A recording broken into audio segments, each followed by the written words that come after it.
নীরব কিন্তু ভেতরে ভেতরে উত্তপ্ত। মধ্যপ্রাচ্যের আকাশে আবারও জমছে যুদ্ধের মেঘ। ইরান বলছে তারা যুদ্ধ চায় না, কিন্তু যদি আবার হামলা হয় তাহলে পাল্টা জবাব দিতে তারা পুরোপুরি প্রস্তুত। এই কথাগুলো কোনো সাধারণ হুঁশিয়ারি নয়, কথাগুলো এসেছে ইরানের পররাষ্ট্রমন্ত্রী আব্বাস আরাঘচির মুখ থেকে। লেবাননের রাজধানী বৈরুতে পৌঁছে সাংবাদিকদের সামনে তিনি খুব স্পষ্ট ভাষায় বার্তা দেন। কি বলছে ইরান? আরাঘচি বলেন, ইরান যুক্তরাষ্ট্র বা ইসরায়েলের সঙ্গে যুদ্ধ চায় না, তবে যদি আবার হামলা হয় তাহলে ইরান চুপ করে বসে থাকবে না। তার ভাষায়, আমরা যে কোনো পরিস্থিতির জন্য প্রস্তুত। যুদ্ধ আমাদের পছন্দ নয়, কিন্তু প্রয়োজনে লড়তেও আমরা প্রস্তুত। এই বক্তব্য এসেছে এমন এক সময় যখন আন্তর্জাতিক মহলে আশঙ্কা বাড়ছে ইসরায়েল আবারও ইরানের ওপর হামলা চালাতে পারে। গত জুন মাসে ইসরায়েল ইরানের বিরুদ্ধে 12 দিনের একটি ভয়াবহ সামরিক অভিযান চালায়। সেই হামলায় ইরানের বেশ কয়েকজন শীর্ষ সামরিক কর্মকর্তা এবং গুরুত্বপূর্ণ পারমাণবিক বিজ্ঞানী নিহত হন। শুধু তাই নয়, যুক্তরাষ্ট্র সরাসরি জড়িয়ে পড়ে। মার্কিন বাহিনী ইরানের 3টি গুরুত্বপূর্ণ পারমাণবিক স্থাপনায় বোমা হামলা চালায়। লক্ষ্য ছিল ইরানের ইউরেনিয়াম সমৃদ্ধকরণ কর্মসূচি। ইরানের দাবি, সেই হামলা তাদের কৌশলগতভাবে ভেঙে দিতে পারেনি। আরাঘচির কণ্ঠে আত্মবিশ্বাস স্পষ্ট। যুক্তরাষ্ট্র ও ইসরায়েল ইরানের ওপর তাদের হামলা ও কৌশল পরীক্ষা করেছে, কিন্তু সেই কৌশল ভয়াবহভাবে ব্যর্থ হয়েছে। যদি তারা আবার চেষ্টা করে, ফলাফলও একই হবে। তাহলে কি যুদ্ধ আসছে? একদিকে ইরান বলছে যুদ্ধ চায় না, অন্যদিকে যুক্তরাষ্ট্র আবার চাপ বাড়াচ্ছে। গত বছরের ফেব্রুয়ারিতে মার্কিন প্রেসিডেন্ট ডোনাল্ড ট্রাম্প ইরানের ওপর নতুন করে ম্যাক্সিমাম প্রেশার বা সর্বোচ্চ চাপ প্রয়োগের নীতি চালু করে। লক্ষ্য একটাই, ইরান যেন পারমাণবিক অস্ত্র বানাতে না পারে। এই নীতির অংশ হিসেবেই জুনে ইরানের পারমাণবিক স্থাপনাগুলোতে হামলা চালানো হয়। ডিসেম্বরে ট্রাম্প আরও কড়া বার্তা দেন। ফ্লোরিডায় ইসরায়েলের প্রধানমন্ত্রী বেনিয়ামিন নেতানিয়াহুর সঙ্গে বৈঠকে তিনি বলেন, যদি ইরান আবার তাদের পারমাণবিক কর্মসূচি নতুন করে গড়ে তোলে তাহলে যুক্তরাষ্ট্র আবারও সামরিক হামলা চালাতে পারে। ইরানকে আলোচনায় বসতে চায়, হ্যাঁ, কিন্তু শর্ত আছে। আরাঘচি বলেন, ইরান যুক্তরাষ্ট্রের সঙ্গে পারমাণবিক ইস্যুতে আলোচনায় বসতে প্রস্তুত, তবে সেই আলোচনা হতে হবে পারস্পরিক সম্মানের ভিত্তিতে, সমান স্বার্থের জায়গা থেকে, কোনো আদেশ বা চাপের মাধ্যমে নয়। তিনি স্পষ্ট করে বলেন, আলোচনা যদি হয় নির্দেশ আর হুমকির মাধ্যমে তাহলে তা কখনোই ফলপ্রসূ হবে না, কিন্তু যদি পারস্পরিক সম্মান থাকে তাহলে সমাধান সম্ভব। ইরান বর্তমানে 60% পর্যন্ত ইউরেনিয়াম সমৃদ্ধ করছে। এটা অস্ত্র তৈরির স্তর থেকে মাত্র এক ধাপ নিচে। 2015 সালে ইরান বিশ্বের বড় শক্তিগুলোর সঙ্গে একটি পারমাণবিক চুক্তি করেছিল, কিন্তু 2018 সালে ডোনাল্ড ট্রাম্প সেই চুক্তি থেকে যুক্তরাষ্ট্রকে একতরফাভাবে বের করে নেন। ইরানের দাবি, তাদের পারমাণবিক কর্মসূচি পুরোপুরি শান্তিপূর্ণ। তবে পশ্চিমা দেশগুলো ও জাতিসংঘের পারমাণবিক সংস্থা বলছে 2003 সাল পর্যন্ত ইরানের একটি সংগঠিত অস্ত্র কর্মসূচি ছিল।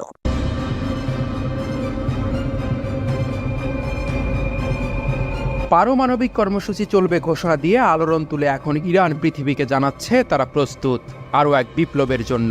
নতুন অস্ত্র, নতুন রণকৌশল এবং পুরনো ভয়কে নতুন করে শিহরণ জাগানো, এ যেন এক ঘোর লাগা কবিতা, যেখানে প্রতিটি শব্দ গোলার মতো বিস্ফোরক।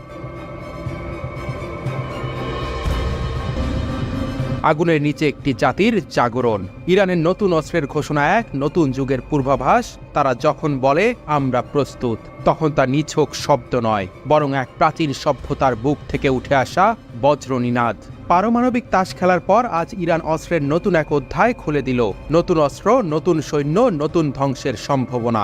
ব্রিগেডিয়ার জেনারেল কিউমারেস হায়দারি, যার ঠোঁট থেকে শব্দ ছড়ে না, বরং শব্দগুলো ছুটে আসে যেন গোলার মতো, ঘোষণা করলেন, আমরা এমন অস্ত্র আনছি যা শুধু যুদ্ধ বদলাবে না, শত্রুর রাতের ঘুম কেড়ে নেবে।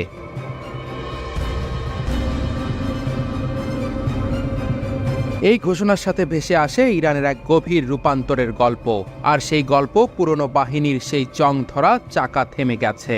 আক্রমণাত্মক এবং বিদ্যুৎ বেগে প্রতিক্রিয়াশীল এক বাহিনী এখন দেশটির হৃদয়ে। অচল ইউনিট এখন ইতিহাস। হায়দারি বলেন, আমরা যা বানিয়েছি তা আগ্নেয়গিরির মতো চুপচাপ, কিন্তু সর্বনাশের প্রতিশ্রুতি বয়ে আনে। তিনি বলেন, আমাদের বাহিনী এখন 100% গতিশীল, 100% আক্রমণাত্মক এবং 100% সহনশীল। এই ক্ষমতা মানেই অস্ত্র চাই বিশেষ, আর সেই অস্ত্রই এখন উন্মোচনের অপেক্ষায়, নিঃশব্দে গোপনে অথচ ভয়াবহ এক সম্ভাবনার আলোয়।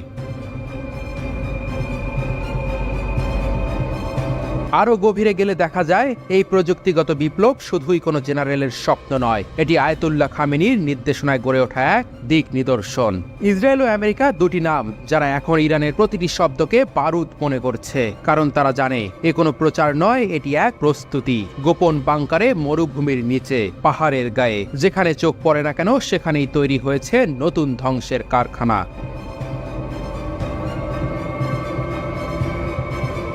নতুন অস্ত্র আসছে, এমন অস্ত্র যা সংঘাতের মানচিত্র বদলে দেবে। হায়দারি বলেন, তাদের পুরনো অস্ত্রের ধুলো এখন ঝেড়ে ফেলা হচ্ছে, তার জায়গায় বসছে এমন প্রযুক্তি যা পৃথিবীর রণনীতি পুনর্লিখন করতে পারে। এদিকে আমেরিকার প্রেসিডেন্ট ডোনাল্ড ট্রাম্প, যিনি সম্প্রতি ওমানে আলোচনাকে ইতিবাচক ও গঠনমূলক বলছেন, সেই একই নিঃশ্বাসে আবার এক নতুন সতর্ক বার্তা পাঠিয়েছে ইরানকে। এটি যেন কূটনীতি এবং আগ্রাসনের এক অদ্ভুত দ্বৈরথ। কিন্তু হায়দারি তার ভাষণে কেবল প্রতিরক্ষার কথা বলেননি, তিনি বলেছেন আস্থা, আত্মবিশ্বাসের কথা। তিনি বলেন, আমাদের অস্ত্র কেবল ধ্বংস করার জন্য নয়, এটি আমাদের আদর্শের ধারক। ইরানের কুদস ফোর্সের কমান্ডার বলেছেন, আমেরিকা এবং ইসরায়েল যতই প্রচারণা চালাক বা হইচই করুক, বাস্তবে তারা ইরান এবং এর মিত্র প্রতিরোধ গোষ্ঠীগুলোর বিরুদ্ধে ব্যবহারিকভাবে শক্তিহীন। ব্রিগেডিয়ার জেনারেল ইসমাইল কাহানি বৃহস্পতিবার বলেন, তারা বুঝতেও পারে না কিভাবে আমরা ক্ষেপণাস্ত্রগুলো এত নির্ভুলভাবে তাদের লক্ষ্যে আঘাত করে। এটাই আমাদের শক্তি। গত বছর এপ্রিল এবং অক্টোবর মাসে ইরান ইসরায়েলের দখল করা অঞ্চলের ভিতরে সামরিক ও গোয়েন্দা লক্ষ্যবস্তুতে ক্ষেপণাস্ত্র হামলা চালিয়েছিল। ইরানি কর্মকর্তারা বলেছেন, এই হামলাগুলোতে তারা তাদের সামরিক শক্তির মাত্র একটি অংশ ব্যবহার করেছেন। যদিও পশ্চিমা সামরিক বিশ্লেষকরা বলছেন, ভবিষ্যতে এই ধরনের হামলা আরও জটিল হতে পারে এবং আরও বেশি ক্ষেপণাস্ত্র ব্যবহার করা হতে পারে। ইরানের Islamic revolutionary guard corps IRGC গত সপ্তাহে একটি নতুন ভূগর্ভস্থ ক্ষেপণাস্ত্র মেগাসিটি উন্মোচন করেছে। মার্কিন প্রেসিডেন্ট ডোনাল্ড ট্রাম্প যখন ইরানকে হুমকি দেন যে তারা আমেরিকার দাবি না মানলে বোমা হামলা চালানো হবে, তারপরেই এই মেগাসিটি প্রকাশ করা হয়। ইরানের সশস্ত্র বাহিনীর প্রধান মোহাম্মদ বাঘেরি বলেন, ইরান তার প্রতিরক্ষা শক্তি এত দ্রুত গতিতে বাড়াচ্ছে যা শত্রুরা ধরতেই পারছে না। জেনারেল কাহানি স্বনির্ভরতা এবং অভ্যন্তরীণ উৎপাদনের উপর গুরুত্ব আরোপ করেন। তিনি এই অঞ্চলের প্রতিরোধ গোষ্ঠীগুলোর প্রশংসা করে বলেন, তাদের হাতে কম সম্পদ থাকলেও তারা উন্নত প্রযুক্তির শত্রুদের মোকাবিলা করতে সক্ষম হয়েছে। যেমনটি আমরা লেবানন এবং ইয়েমেনে দেখেছি, প্রতিরোধ বাহিনী কম শক্তি নিয়ে সবচেয়ে বেশি আঘাত হেনেছে শত্রুদের উপর।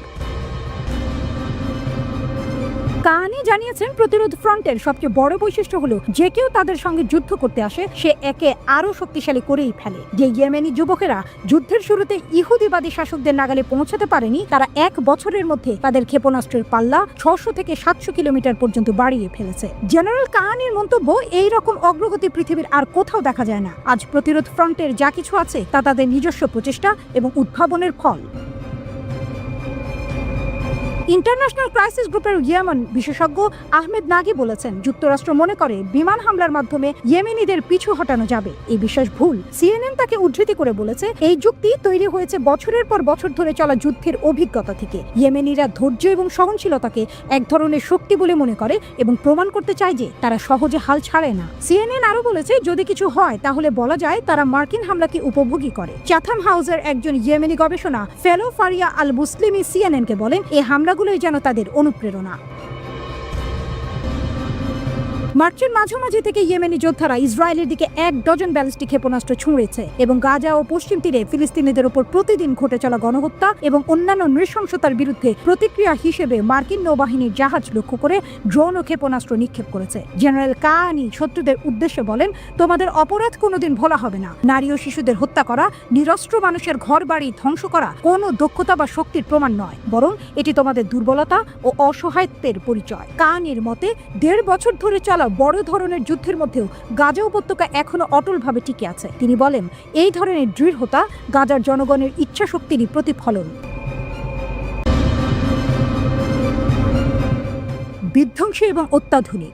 ইরান দাবি করেছে তাদের আরস-2 ড্রোন 2000 কিলোমিটার পরিসরের মধ্যে সমস্ত হুমকি নিশ্চিহ্ন করবে। এ যেন এক বিপজ্জনক বাতাস, যেটি উত্তাল মহাসাগরের ঢেউয়ের মতো এগিয়ে আসছে। আকাশে ভেসে ওঠে ইরানের গর্বিত যুদ্ধযন্ত্রের নতুন এক অধ্যায়ের সূচনা। ইরান ঘোষণা করেছে তাদের আরস-2 ড্রোন এমন এক বিধ্বংসী শক্তি যা 2000 কিলোমিটার পরিসরের মধ্যে যে কোনো হুমকি নিশ্চিহ্ন করতে প্রস্তুত। আর এই ঘোষণার সঙ্গেই একটি নতুন প্রজন্মের যুদ্ধের ড্রোনের আঘাতে ঝাঁপিয়ে পড়তে পারে পৃথিবীর বৃহত্তম শক্তির দিকে। ইরানের সেনাবাহিনীর ground force commander brigadier general Kiumars Heidari জানিয়েছেন, আরশ-2 ড্রোনটি এক চমকপ্রদ প্রযুক্তির বিস্ময়। এটি শীর্ষস্থানীয় দূরপাল্লার ড্রোনগুলির মধ্যে একটি, বলেছেন তিনি, যা উচ্চ নির্ভুলতা এবং ধ্বংসাত্মক শক্তির সাথে প্রতিটি লক্ষ্যবস্তুতে আঘাত হানতে সক্ষম। তিনি আরও যোগ করেছেন, এটি এমন এক শক্তিশালী আত্মঘাতী ড্রোন যা রাডার এড়িয়ে যাবে এবং পালাতে পারবে। হেদারি নিশ্চিত করেছেন যে এই অত্যাধুনিক ড্রোনটি ইরানি সেনাবাহিনীর প্রযুক্তির সর্বোচ্চ শিখরে পৌঁছেছে, একটি প্রযুক্তি যা শুধুমাত্র দেশীয় প্রতিরক্ষা শিল্পের অভিজ্ঞান ও পরিশ্রমের ফলস্বরূপ উঠে এসেছে। এটি ইরানের জন্য এমন এক সাফল্য যা শুধুমাত্র ইরানিদের কাছে নয়, বিশ্বকেও তাক লাগিয়ে দিতে পারে। আরশ-2 ড্রোনের অভ্যন্তরীণ শক্তির মন্ত্রে এক বৈপ্লবিক পরিবর্তন রয়েছে, যা 2022 সালের সেপ্টেম্বর মাসে প্রকাশিত হয়েছিল। ইরান আগেই এই ড্রোনটির পরীক্ষামূলক সংস্করণ আরশ-1-এর সাহায্যে সাবধানীভাবে ইসরায়েলের উপকূলে তেল আবিব এবং হাইফাকে টার্গেট করতে প্রস্তুত করেছিল, তবে এবার এর ক্ষমতা আরও অনেক বেশি, আরও নিখুঁত। হেদারি আরও বলেন, এটি একটি ড্রোন যা শুধু একবারের জন্য আঘাত হানার আগেই একাধিকবার তথ্য সংগ্রহ করতে সক্ষম, একেবারে নিখুঁতভাবে নির্ধারিত লক্ষ্যবস্তুতে আঘাত হানার ক্ষমতা রাখে, যা এক নতুন মাত্রার সামরিক শক্তির সূচনা। আরশ-1, যার গোড়াপত্তন হয়েছিল 2019 সালের জানুয়ারিতে, অত্যাধুনিক প্রযুক্তি ও কৌশলে তৈরি করা এক কামিকাজে ড্রোন। এটি মাকরান উপকূল থেকে উৎক্ষেপিত হয়েছিল এবং পেরেছিল দক্ষিণ পূর্ব ইরানের আকাশ দিয়ে। সেই সময়ে এটি রাডার এড়ানোর প্রযুক্তির সাহায্যে ছড়িয়ে পড়েছিল। আরশ-2 ভয়ঙ্কর এক ড্রোন। এর ডানার ডেল্টা আকারের নকশা এটি যেন দীর্ঘ পথ পাড়ি দেয়, তেমনি উচ্চ শক্তিতে পরিচালিত হতে সক্ষম। দীর্ঘ সময় ধরে উঠতে পারে। এর জ্বালানি সংরক্ষণ করার ক্ষমতা আরেক শক্তি, যে কোনো উচ্চতা থেকে আঘাত হানতে পারে। আর আশ্চর্যজনকভাবে ইরান যে বিপুলভাবে ড্রোন প্রযুক্তি উন্নয়ন করছে তা পশ্চিম এশিয়ার যুদ্ধক্ষেত্রের পট পরিবর্তন করতে সক্ষম হয়ে উঠেছে। ধীরে ধীরে দেশটি সশস্ত্র বাহিনীর জন্য আধুনিক প্রযুক্তির সাথে ভরপুর এক শক্তিশালী পরিসর তৈরি করছে, আর এই শক্তি কোনোভাবেই প্রতিরোধ করা সম্ভব নয়। দেশীয় প্রতিরক্ষা সরঞ্জামের উপর দেশীয় আস্থা ও স্বয়ংসম্পূর্ণতা বৃদ্ধি একদিকে যেমন ইরানের ক্ষমতাকে দৃঢ় করেছে, তেমনি শত্রুদের জন্য এটি এক অপ্রতিরোধ্য শক্তির চিহ্ন। ইরানের শীর্ষ নেতা আয়াতুল্লাহ সাইয়্যেদ আলী খামেনি বরাবরই প্রতিরক্ষা শক্তি বজায় রাখার আহ্বান জানিয়েছেন। তিনি প্রতিবারই বলেছেন, আমরা কখনোই আমাদের প্রতিরক্ষা শক্তির বিষয়ে কোনো আলোচনা করব না।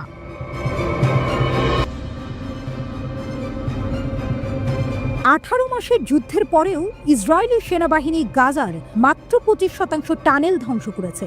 যুদ্ধের সময় হামাস সংশ্লিষ্ট অবকাঠামো লক্ষ্যবস্তু করার গর্ব করা সত্ত্বেও ইসরায়েল গাজার মাত্র 1/4 টানেল ধ্বংস করেছে।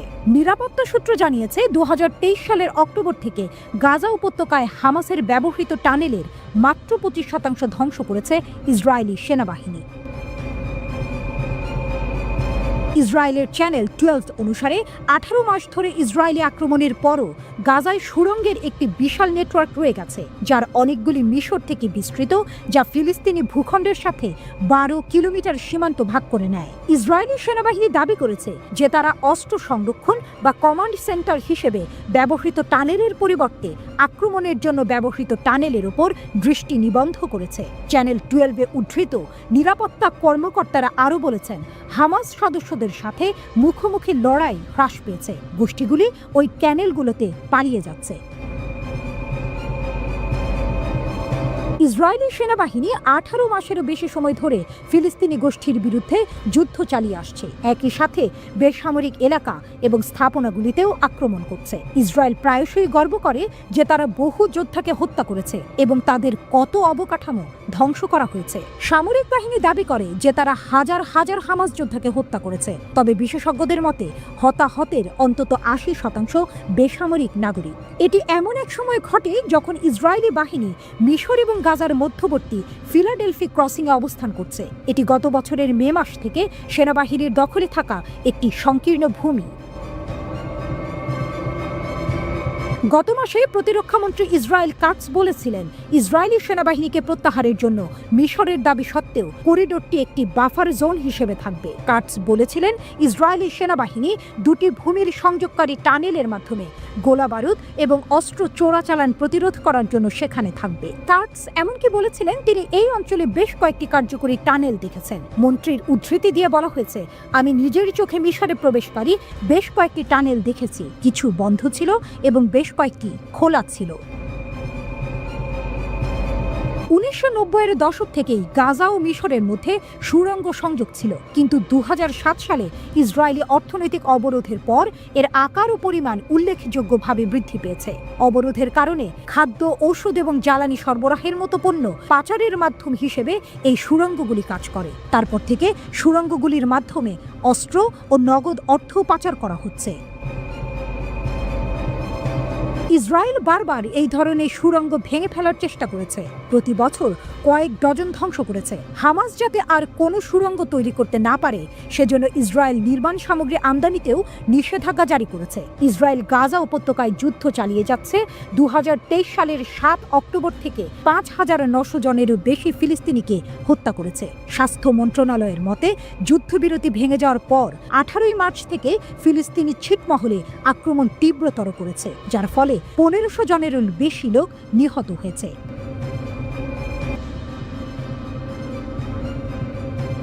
শান্ত জলরাশি যেন এখন উত্তাল হয়ে উঠেছে যুদ্ধের পদধ্বনিতে। আকাশে ভেসে বেড়ায় অদৃশ্য ভয়, আর তার নাম B2 স্টিলথ বোমারু বিমান। ডোনাল্ড ট্রাম্প লিখে চলেছেন ইতিহাসের এক নতুন চিত্রনাট্য, এক কাহিনী যেখানে যুক্তরাষ্ট্রের প্রতিটি বিমান, প্রতিটি রণতরী এক একটি শব্দহীন হুঙ্কার। তৃতীয় বিশ্বযুদ্ধ প্রশ্নটা এখন আর শুধু কল্পনায় নয়, যেন বাস্তবের দ্বারপ্রান্তে এসে দাঁড়িয়েছে। ডোনাল্ড ট্রাম্প একবারই নিজের কায়দায় নাটকীয়তা আর ধমক দিয়ে সাজিয়েছেন নতুন কৌশলের পটভূমি। ইন্দো প্রশান্ত মহাসাগরীয় অঞ্চল, যেখানে এতদিন জলের উপর প্রতিচ্ছবি পড়ে সূর্যের, আজ সেখানে পড়ছে বোমার ছায়া। ডিয়েগো গার্সিয়া নামটা আজ কেবল একটি দ্বীপ নয়, সেটি এখন যুদ্ধের সজাগ চোখ, শান্তির মধ্যকার স্নায়ুযুদ্ধের নতুন ফোকাল পয়েন্ট। সেই দ্বীপের রানওয়েতে 6টি B2 বোমারু বিমান না, তারা শুধু দাঁড়িয়ে নেই, তারা চুপচাপ দাঁড়িয়ে থাকা এক একটি বজ্রগর্জন, যারা যখন আকাশে ডানা মেলে তখনই ঘুম হারায় শত্রুপক্ষ। বিশ্বের সবচেয়ে উন্নত যুদ্ধ বিমান মাত্র 20টি রয়েছে যুক্তরাষ্ট্রের হাতে। এদের 6টি এখন ভারত মহাসাগরের মাঝখানে। 30% এটা সংখ্যা নয়, এটা সংকেত, একটি সাহসী নির্ভীক বার্তা, যে বার্তায় লেখা আছে প্রস্তুত হও, কারণ আমরা তো হয়েই আছি। এই মোতায়েন শুরু হয় যখন বিশ্ব তাকিয়েছিল ট্রাম্পের আরেক পদক্ষেপের দিকে, পারস্পরিক শুল্ক আরোপ, বিশ্ব অর্থনীতিকে তোলপাড় করে দেয়া এক চাল। বিশ্ব ভাবছিল এটাই বড় খবর, অথচ পেছনে পেন্টাগন তৈরি করছিল ইতিহাসের সবচেয়ে নিঃশব্দ এবং সবচেয়ে বড় বিমান মোতায়েন। সেটা ছিল এক নিঃশব্দ বজ্রপাত। কিন্তু প্রশ্ন আসে, এত সব কেন? ইয়েমেনের হুথিরা বিদ্রোহীদের দমন করতে? বিশেষজ্ঞরা বলেন তাহলে তো 2টি বোমারই যথেষ্ট, বাকি 4টি কেন? কেন পুরো রণতরী বহর একসঙ্গে চলেছে? এই প্রশ্নের জবাবে উত্তর নেই, কিন্তু ইঙ্গিত আছে। সেই ইঙ্গিত বলে এই মোতায়েনের টার্গেট কেবল হুথি নয়, এই নিশানা আরো বড়, আরো গভীর। হয়তো ইরান কিংবা চীন কিংবা দুজনেই, হয়তো তৃতীয় বিশ্বযুদ্ধ নয়, কিন্তু তার ছায়া এখন স্পষ্ট। আর বিমানবাহী রণতরী একটি ছিল, এখন 3টি হবে। 2টি ভারত মহাসাগরে, একটি পশ্চিম প্রশান্ত মহাসাগরে। USS নিমেটস এগিয়ে যাবে দক্ষিণ চীন সাগরের দিকে। এ যেন দাবার বোর্ডে রাজার চারপাশ ঘিরে ফেলা খুঁটি, যেখানে একবারই বলার সুযোগ থাকে চেকমেট আসছে।